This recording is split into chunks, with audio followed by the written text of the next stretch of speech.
Sondag vir Sondag sit ons in die kerk en ons hoor die evangelie, maar later dan kan die boodskap vir ons so alledaags raak. Is dit nie so nie? En ek en jy staan soos daardie vrou agter die beskuldigingsbank. Laat die een wat sonder sonde is, die eerste klip gooi. Hy kom sê nie sonde is onskuldig nie. Hoekom kon Jesus vir haar sê, ek veroordeel jou nie? Want hy self het die oordeel gedra.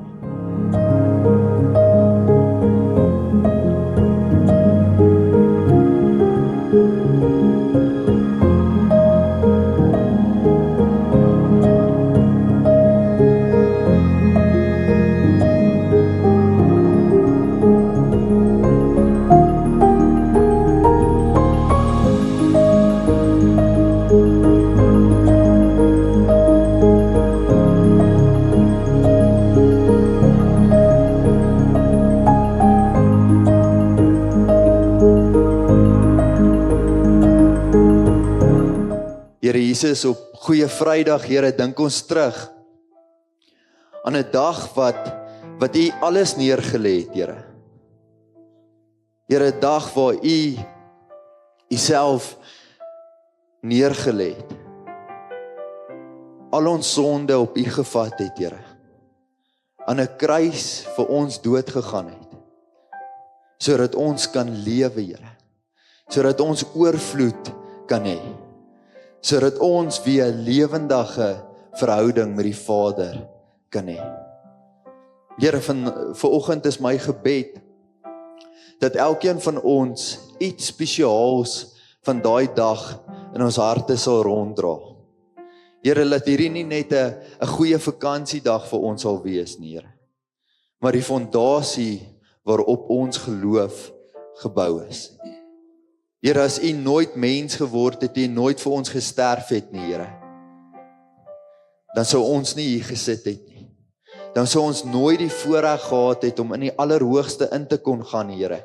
Nooit die voorreg gehad het om in U teenwoordigheid in te stap. Here, dankie. Dankie dat U koninkryk opgeoffer het vir ons, Here. Mens geword het. Ervaar het dit wat ons ervaar, Here. En dat U al ons sondes op U geneem het. Gesterf het aan 'n kruis. En Here, dankie dat ons kan weet dat daai verhaal nie daar eindig nie. Maar Sondag is op pad. Dankie, Here, dat ons so in U teenwoordigheid kan wees. Mag U Gees tussen die mense wees vanoggend, Here. En mag ons U ervaar in Jesus naam. En ons almal sê, amen.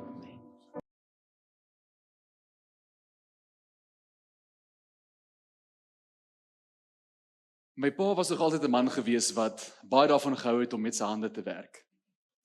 Gevolglik het hy baie dinge self gedoen en nooit iemand betaal om die werk vir hom te doen nie. En as gevolg daarvan ook, het hy al ons karre se dienste self gedoen.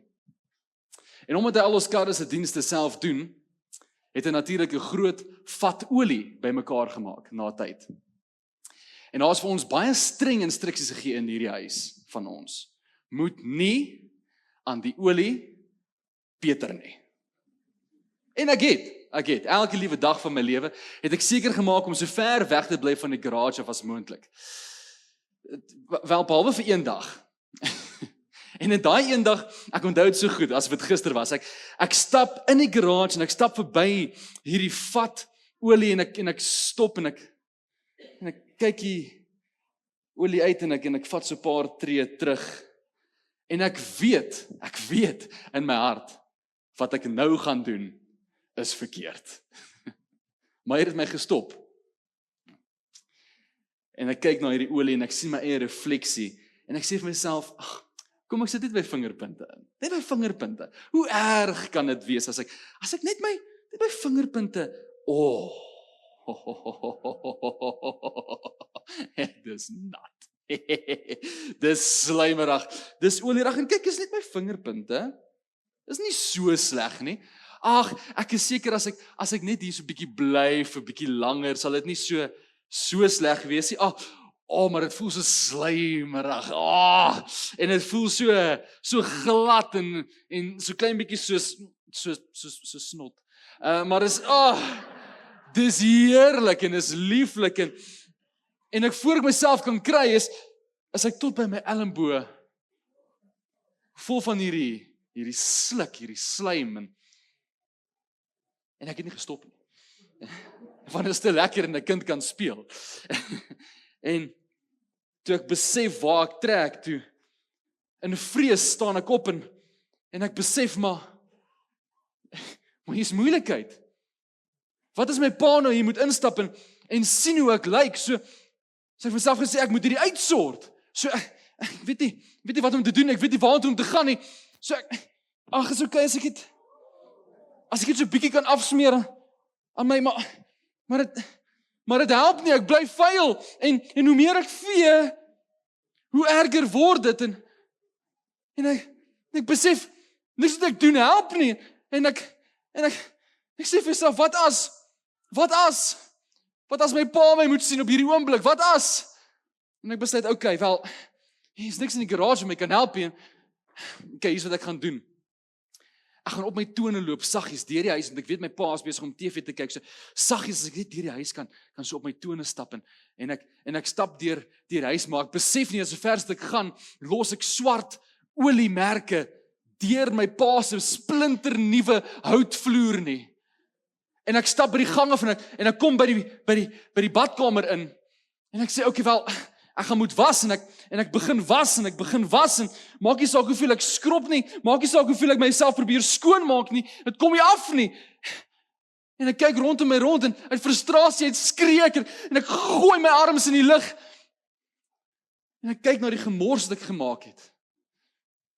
My ma se wit porselein wasbak is vol olie. Die mure en die dak drup van olie. En ek besef, daar's niks meer wat ek kan doen nie. So ek val neer op my knie, en ek roep uit, Pa! En ek hoor daai voetstappe, soos donder weer, deur die sitkamer, deur die gang, en ek hoor 'n klop aan die deur.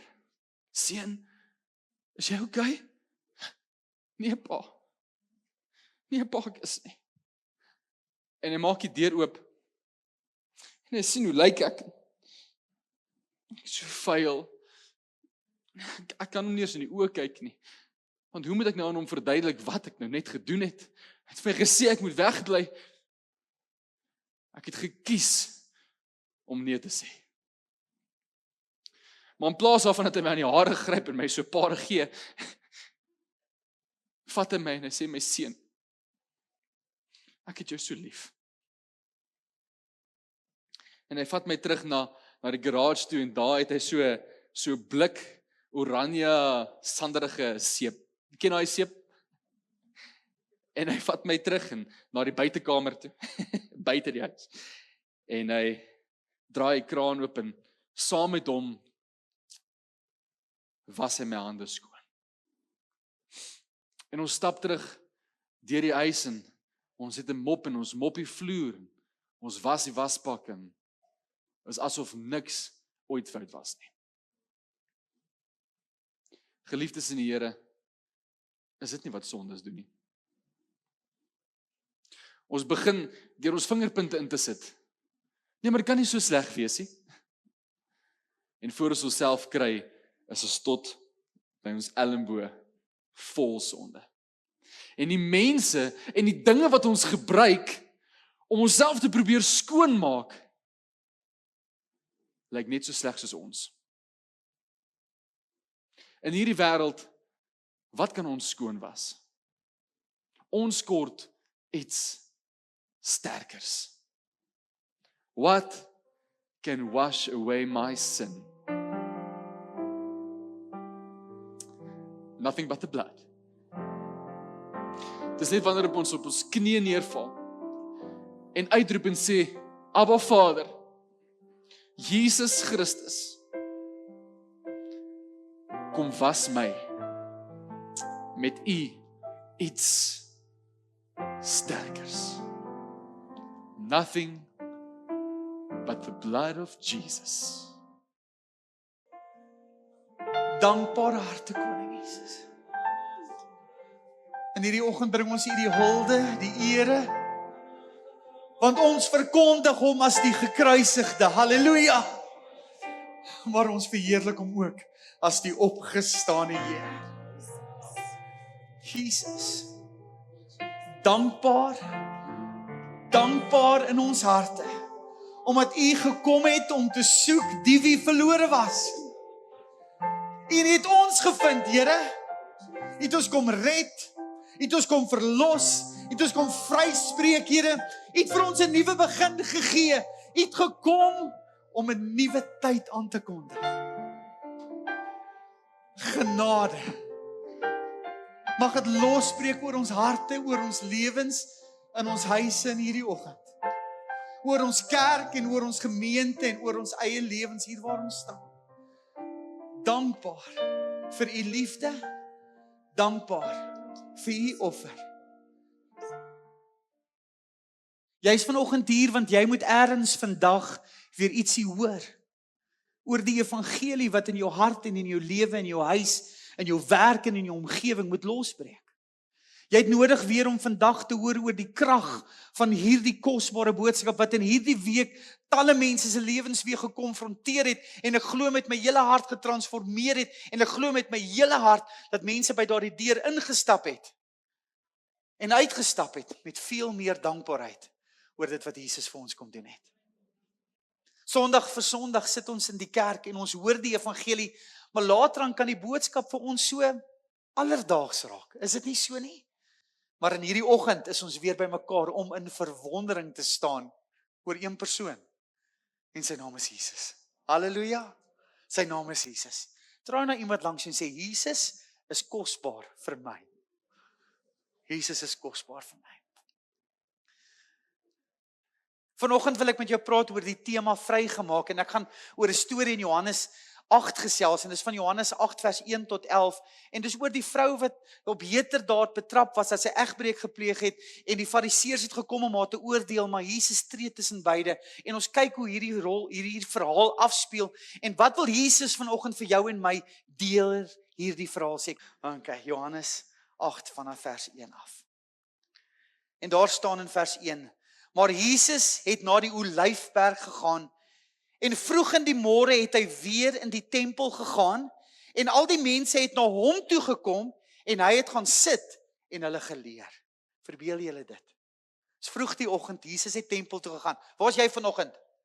Jy is die tempel van die Heilige Gees in die tempel. Okay, kom ons maak dit so. Jy's hier vanoggend. Jy's hier om van hom te leer. Dit klink amper asof hierdie verhaal vir jou en my geskryf is. Julle het gaan sit. Hulle het gaan sit. Ja. En hoor, en die skrifgeleerders en die fariseërs het 'n vrou wat in egbreek betrap was na hom toe gebring. En toe hulle haar tussenin inlaat staan het, sê hulle vir hom: Meester, hierdie vrou is op daad van egbreek betrap. En Moses het ons in die wet beveel gegee om sulke vroue te stenig. Maar wat sê u? En dit het hulle gesê om hom te versoek, sodat hulle iets kon hê om hom te beskuldig. Maar Jesus het neergebuk, sê saam met vir my, neergebuk. En met die vinger in die grond geskrywe. Maar toe hulle aanhou om hom te vra, het hy hom opgerig en vir hulle gesê: Laat die een van julle wat sonder sonde is, die eerste 'n klip op haar gooi. En weer het hy neergebuk en op die grond geskrywe. En toe hulle dit hoor, het hulle deur hul gewete bestraf. Een vir een weggegaan van die oudste af tot die laaste toe. En Jesus het alleen agtergebly en die vrou wat daar tussen hulle gestaan het. En toe Jesus hom oprig en niemand sien behalwe die vrou nie, sê hy vir haar: Vrou, waar is daardie beskuldiges van jou? Het niemand jou veroordeel nie? En sy antwoord: Niemand nie, Here. En Jesus sê vir haar: Ek veroordeel jou ook nie. Gaan heen en sondig nie meer nie. En ons almal sê amen op hierdie geleesde woord. Stel jy hierdie toneel voor, 'n tempel. Jesus sit en mense hoor hy is daar, hulle gaan sit om by hom te leer en iewes skielik word daai stilte gebreek. Hier kom hierdie fariseërs, hierdie godsdienstige leiers en sleep 'n vrou in, nie onskuldig nie. Hulle sleep haar aan, nie met respek nie, hulle sleep haar aan net as 'n voorwerp van oordeel. Iemand wat gestraf moet word. Ek weet nie van jou nie, maar hierdie vraag wat hulle toe vir Jesus vra, wat sê u? Laat 'n mens 'n bietjie stil staan. Want ons besef hierdie vrou in hierdie verhaal is niemand anders as ek en jy nie. Die vrou in hierdie verhaal is niemand anders as ek en jy nie. En hierdie is nie net 'n storie nie. Hierdie storie omvou ewe skielik en dit word op die einde van die dag 'n hofsaak.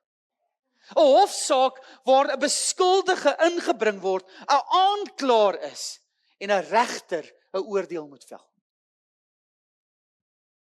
En ek en jy staan soos daardie vrou agter die beskuldigingsbank. Ek en jy. Weet die Bybel probeer nie hierdie vrou se skuld wegpraat nie. Sy is skuldig. Sy het gesondig. Sy het die wet oortree. Maar dit is waar die evangelie en waar die goeie nuus begin. Is jy reg vir dit? Dit gaan nie oor haar onskuld nie. Dit gaan oor haar skuld. Dit gaan nie oor haar prestasies nie. Dit gaan oor haar gebrokenheid. En net soos hierdie vrou is ek en jy vandag voor die Here ontbloot. Ons is skuldig sonder verskoning en ons het die onvermoë om onsself te red. Ons kan niks doen nie. Ons kan niks aan ons verlore toestand doen nie. Maar dan sien ons in hierdie storie gebeur ietsie fenomenaal. Daar is 'n wrede aanklaer wat hier by hierdie vrou kom staan.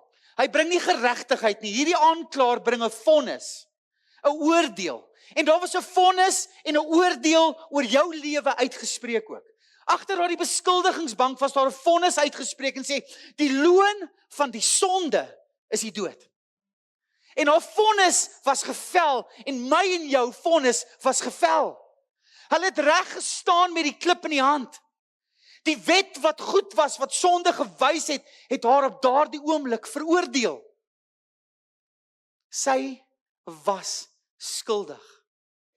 En ek wonder hoe sal dit voel as ek vir jou vanoggend vra, draai na iemand en sê, jy was skuldig.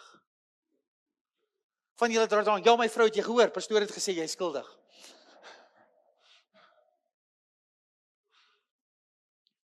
Maar skuld is daarom maar 'n swaar las om te dra, is dit nie so nie? Ons sien Judas, nadat hy Jesus verraai het, vat hy daardie muntstukke terug. Ewe skielik hierdie 30 silwer muntstukke, sy gewig is ewe skielik so swaar. Hy kan dit selfs nie dra nie. En so het sonde altyd 'n prys. En die loon van die sonde was die dood. Hierdie aanklaer in hierdie storie was die Fariseërs, maar ek en jy as gelowige het ook 'n aanklaer. In Openbaring 12 praat van hom en dis die duiwel en hy kla die gelowiges, die broers dag na dag, oomblik na oomblik kla jou aan. Wanneer ons na die Fariseërs kyk, het hulle die wet in hulle hand gehou. En dit was eintlik maar die klip. Hulle het die waarheid gebruik. Ja, sy was skuldig, maar sonder liefde. Maar so kom die aanklaer by jou ook staan, telke male. Herinner hy jou aan jou verlede. Hy herinner jou aan jou foute. En die aanklaer kom staan by jou en hy sê, jy is skuldig. Hy kom sê vir jou, jy verdien oordeel. Maar Jesus, terwyl hy met hulle praat, buk hy af, sê saam met my, hy het neergebuk. En toe Jesus op daardie oomblik neerbuk, sien ons in hierdie verhaal, dat hulle het aangegaan. Hulle het aanhou om hom te vra. Is dit nie maar hoe die aanklaer is nie? Hy kom klop gereeld by jou deur. Hy wil gereeld 'n vonnis kom vel oor jou lewe. Hy wil gereeld aan jou verlede herinner. Hy wil gereeld vir jou kom sê, jy het 'n fout gemaak. Jy het droog gemaak. Jy sondig. Jy verdien nie hierdie liefde nie. Maar hierdie koning Jesus, toe hy neerbuk, Dawid, toe word die aanklaer se stem stil. Halleluja, jy het 'n verkeerde plek vergeet om te sê halleluja. Ek gaan dit weer sê en kom ons kyk of jy dit reg het. OK, Dawid, toe Jesus gebuk het by daardie vrou, het hy die aanklaer se stem stil gemaak. Halleluja. Dis amper asof jy nie 'n dankbaarheid het nie, want hier staan die advokaat, hulle is daar so die beskuldiger. Hy kom sê, jy is skuldig. En jy is tevrede om daardie stem te hoor. Jy is tevrede om daardie aanklag te hoor. Maar Jesus kom en sê, ek maak daardie aanklaer se stem stil oor jou lewe. Hy maak daardie aanklaer se stem stil oor jou lewe. En iets fenomenaal gebeur op daardie oomblik. Jesus antwoord hulle nie. Hy argumenteer nie. Hy gee nie antwoorde nie. Ons is maar so. Maar Here, as gevolg van hulle. Is daai selfregverdigende aspek van ons, nê? Almal is skuldig behalwe ek. Romeine 3 is eerlik as hy sê almal van ons het gesondig en ontbreek van die heerlikheid van God. Almal van ons. Maar Jesus argumenteer nie met die aanklaer nie. Hy argumenteer nie en probeer vir hom 'n antwoord gee dien en sê, ja man, nee, hy fokus nie eens op hom nie. Jesus kom op 'n oomblik en iets fenomenaal gebeur. Die God van die heelal in mensvorm buig neer. Hy buig af. Die een wat die sterre gemaak het, die een wat die uitspansel geskep het, neem sy vinger en hy skryf in die grond. Hoor die evangelie in hierdie verhaal en hoor die goeie nuus oor jou lewe uitgeroep in hierdie oggend. God kom af na ons vlak toe, hy word mens en het onder ons kom woon. Halleluja! Maar hoor die evangelie, hy ontmoet ons in die stof. Hy ontmoet ons in ons gebrokenheid. Hy ontmoet ons in ons skaamte. Hy ontmoet ons daar waar sonde jou verniel het, waar jy nie eens vir jouself in die spieël kan kyk nie, waar skuld jou so oorweldig, dat jy voel, jy kan nooit liefgewe word nie. Hierdie boodskap, hierdie goeie nuus, is te goed om waar te wees. Dit is, maar dit is waar. Niks wat sy kon doen, en niks wat ek en jy kan doen, kan daardie goedkeuring kry nie. Dis sy werk, dis sy genade, dis sy liefde openbaring na jou en my toe. Want die mens kon homself nie red nie. Hy ontmoet jou vandag waar jy is. Maar dan staan ek in hierdie beskuldigingsbank en hierdie aanklaer hou aan. Maar die regter buig en hy skryf in die sand. Het jy al gewonder wat het in die sand geskryf? Wil jy weet wat dit is? Niemand weet nie. Niemand nie. Want in kerkgeskiedenis is daar 'n paar goed waaroor hulle praat. Wanneer ons kyk na die Joodse tradisies en ons kyk na tradisies binne in die kerk, kan ons 'n paar goed sien. Sommige kerkvaders het gesê Jesus het die aanklaers, die mans wat daar gestaan het met die wet in hulle hand, se sondes neergeskryf. Wow. Sommige mense sê Jesus het die vrou se sonde in die sand neergeskryf, in die grond. Ander mense sê, in die antieke tyd het regters, voordat hulle oordeel gevel het, voordat hulle besluit geneem het, eers hulle vonnis op 'n klei sandtablet geskryf, sodat hulle kon uitvee as hulle nog nie heeltemal seker was oor die oordeel wat hulle wou vel nie. Kon hulle dit uitvee. In die Joodse tradisies was dit so dat jy op die Sabbat mag jy niks gedoen het nie. En sommige mense het geskryf op die Sabbat, maar as hulle in sand geskryf het, was dit oké, want dit was nie permanent nie, jy kon dit uitvee. En onthou Jesus, wanneer hy hier besig is om in hierdie sand te skryf, kan daar 'n klomp redes wees. Maar iets wat my hart vasvang, is dat elke keer wanneer iemand in sand skryf, is dit nie permanent nie. Hoor jy? Dis amper asof ons besef die wet was op klip geskryf. Jy kon dit nie uitvee nie. Maar hier is 'n nuwe bedeling van genade.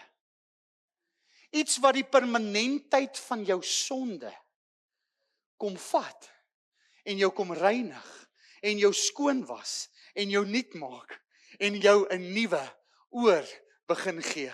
En ons almal sê halleluja, halleluja. Die evangelie van 'n God wat na ons toe kom. Hy ontmoet ons in ons skaamte, in ons gebrokenheid. Hy ontmoet ons daar. Maar hier kom 'n oordeel wat almal geskok het. Almal het gesê, stenig haar. Maak haar dood.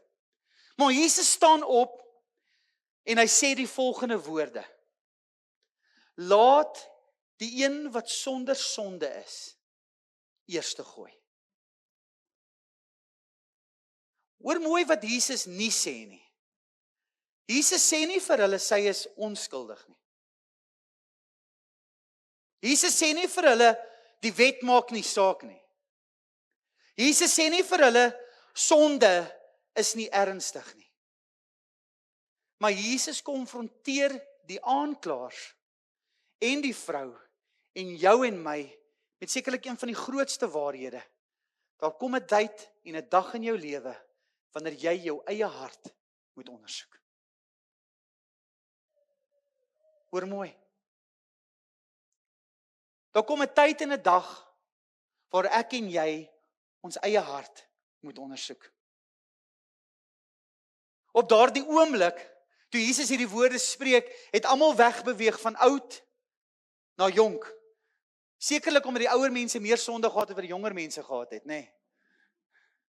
Want jy wat nie sonde het, o nee, ek's klaar hier verby, hier gaan ek. Ons weet nie. Maar wat ons weet, is dat Jesus 'n oordeel vel. Laat die een wat sonder sonde is, die eerste klip gooi.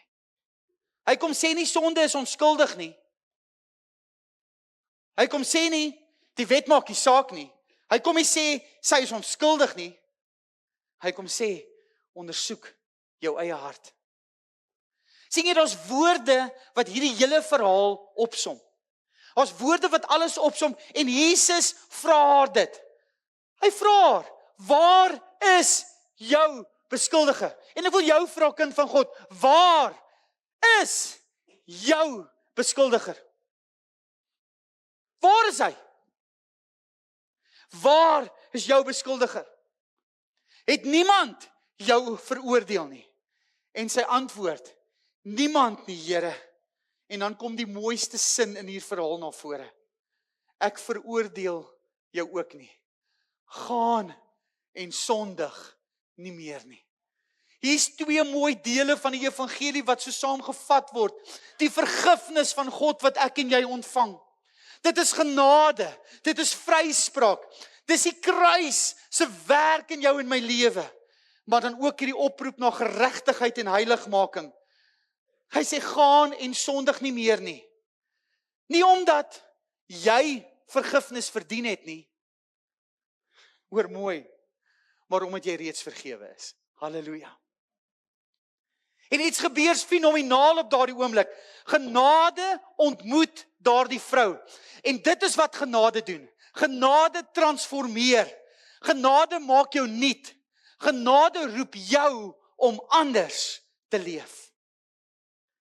En wanneer ek na hierdie verhaal kyk, besef ek baie van ons kom op 'n plek in ons lewe waar ons skuldig voel. Maar skuldgevoel is nie bekering nie. Skuldgevoel is waar ek en jy oortuig word van dinge in ons lewe en ons moet regmaak. Maar wanneer ek en jy by 'n plek kom van bekering, dan sê ons glo in die werk van Jesus Christus aan die kruis. Ons glo dat hy uit die dood uit opgestaan het. En dit is waar genade my geloof dan ontmoet. En omdat geloof my genade my daar ontmoet, word ek getransformeer. Genade kyk nie sonde oor nie. Genade het gesterf vir jou sonde. En wanneer ek en jy na Johannes 8 kyk en ons kyk hierdie vroutjie, is dit ek en jy wat daar staan. Die kruis van Jesus. En op hierdie goeie Vrydag skyn deur hierdie hele verhaal, Theodor. Skyn deur hierdie hele verhaal. Ek veroordeel jou nou nie. Hier staan ek skuldig, Here. Die loon van die sonde is die dood. Ja, hoor jy? Hy is skuldig. Hy moet veroordeel word. Die wet vereis dit. Maar hierdie regter klim uit die regterbank uit. Hy kniel. Hy ontmoet jou in jou situasie. Hy neem jou plek in. Hy word die plaasvervanger van jou straf.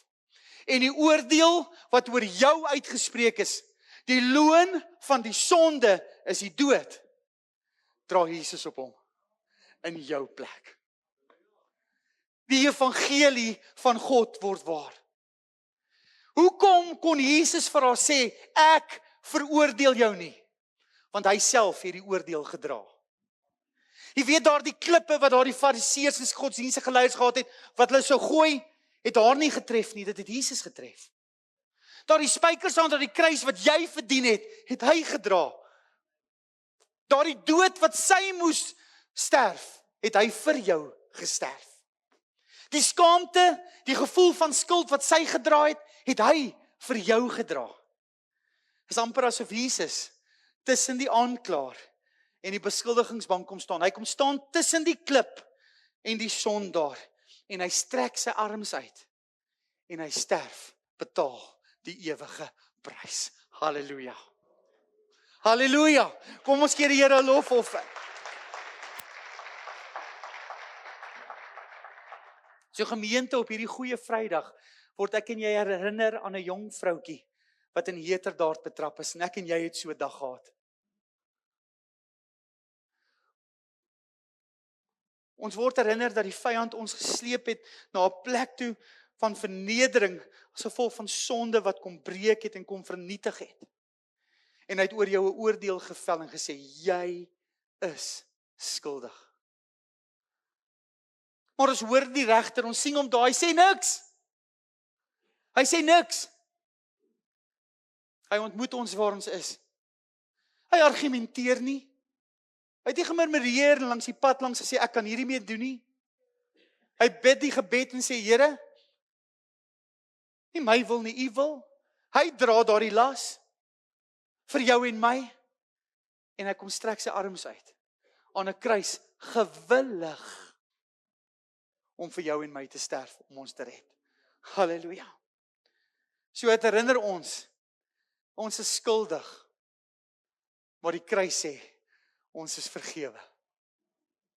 Dit herinner ons, daar is 'n aanklaer, maar sy stem, hoor mooi jong man, die aanklaer se stem is stilgemaak. Stilgemaak oor jou lewe. Stilgemaak oor jou toekoms.